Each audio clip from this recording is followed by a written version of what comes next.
एक कंप्यूटर का प्रोग्रामर, एक कंप्यूटर का मास्टर लोगों के घर में सब्जियां पहुंचाने का काम करता है। जी हां, लोगों के घर में सब्जियां पहुंचाने का काम करता है और 1.5 लाख रुपए प्रति माह बड़े आसानी से अपने घर में बैठे कर लेता है। और सबसे अहम बात, वो किसी के घर जाता भी नहीं है, वो किसी के घर नहीं जाता, सबके घर सब्जियां पहुंचाता है। और सब्जियां पहुंचाने के बाद अब देखिए मैं बताता हूं ये बिजनेस आइडिया कैसे डेवलप हो रहा है। डियर स्टूडेंट, एक कंप्यूटर का मास्टर जो प्रोग्रामर है, जो एक वेब डेवलपर है, वह गया, नौकरी किया, नौकरी करने के बाद जो पैसे मिले उससे वह सेटिस्फाई नहीं हुआ, सोचा कि नहीं मुझे और कुछ करना चाहिए। तब उसने क्या किया कि सोचा कि नहीं मैं अब कुछ नया करूंगा।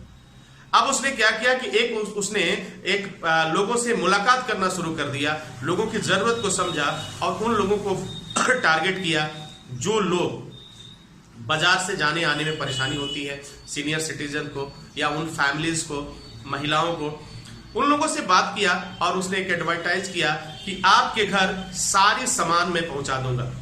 पहले तो सारा, लेकिन उसमें एक ने फोकस किया कि मैं आपकी सब्जी प्रतिदिन पहुंचवा दूंगा। आपको बस मुझे बतानी है कि आपको कौन कौन सी सब्जी चाहिए। आपको पैसे भी देने की जरूरत नहीं है। डियर स्टूडेंट ध्यान दीजिएगा, आपको पैसे भी देने की जरूरत नहीं है। मैं सब्जी पहुंचाऊंगा, जब मैं सब्जी पहुंचाऊंगा तब आप मुझे पैसे देना। अब जरा सोचिए, ये बिजनेस आइडिया ये आया और उस लड़के ने काम करना शुरू किया। उसने एक प्रोग्राम डेवलप किया और वेबसाइट डाला। वेबसाइट डालने के बाद से काम शुरू हो गया। उसके पास ऑर्डर आते थे और उसमें मैंडेटरी था कि कहां कहां के ही ऑर्डर मैं लूंगा, दूसरी जगह का ऑर्डर नहीं लूंगा। तो उस सिटी का ऑर्डर लेना उसने शुरू कर दिया।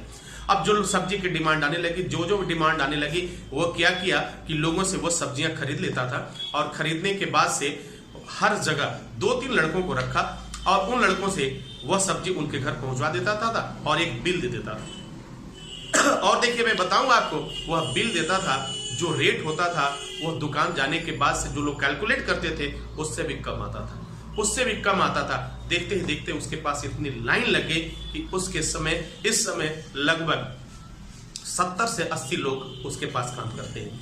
यानी 70 से 80 लोग को रोजगार दिया और फिर वह काम करना शुरू कर दिया। डियर स्टूडेंट, इस तरह से जिंदगी बदलती है और बिजनेस आइडियाज आते हैं और पैसा, रोज का रोज पैसा कलेक्ट होने लगा, वो भी नगद। रोज का मैंने माल खरीदा और खरीदने के बाद अपनी प्रॉफिट भी रखा, ले जाकर उन्हें बेच दिया और बेचने के बाद अरे भाई कस्टमर आपका फिक्स हो गया, वो कहीं जा ही नहीं सकता है। और फिर सब लोग परेशान और पैसे आपके पास आने लगे और कई लोगों को नौकरी भी आपने दे दिया। इस तरह से कुछ सोचिए, आपके पास भी जॉब है। अगर इस तरह का काम कर सकते हैं तो फार बेटर। अपने जगह सोचिए, लोगों की जरूरत को समझिए। जब जरूरत को समझेंगे तो निश्चित रूप से आपको सफलता मिलेगी और आप आगे बढ़ेंगे। जय हिंद, जय भारत।